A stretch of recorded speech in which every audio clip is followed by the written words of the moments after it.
Freedom is having political, financial, and spiritual peace. Let's take financial peace.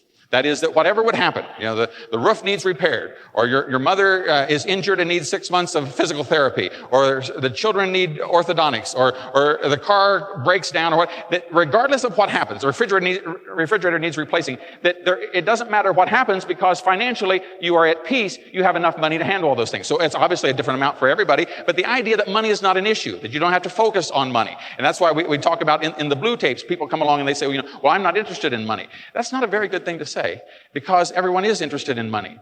Because you want money for two things. You want money to spend time with friends and family. The reason you can't spend all day with your children, the reason that you can't do as they did for hundreds of years. Yesterday we were driving out through western Ohio and watching the farmers. They were harvesting, and so we stopped and pulled over and we took out a soybean that was ready for harvest, and we watched the farmer come down in his combine. And I took my daughter out in the field and showed exactly how all of this worked. The reason that people used to be able to work side by side with their children and spend time was because they had enough money that they could do that. Now, money demands that we have to go someplace else so that we can't be with our children. We can't be with our family. So if you have money, why do you want money? So you can spend time on a boat, skiing, whatever, spend time with friends and family and to support causes in which you believe.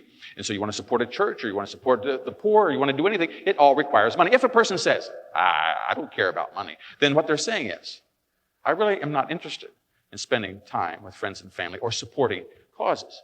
Because all of those people, when they need help, they go for people who have the money. And if a person says that, that's not necessarily a noble position to take. The noble position to take is to recognize that God gave you powers and capacities to bless other people. And as you get the information to act upon it, that you can be a blessing to become all that God intended for you to be and to bless others in the process. So that's our goal, financial freedom.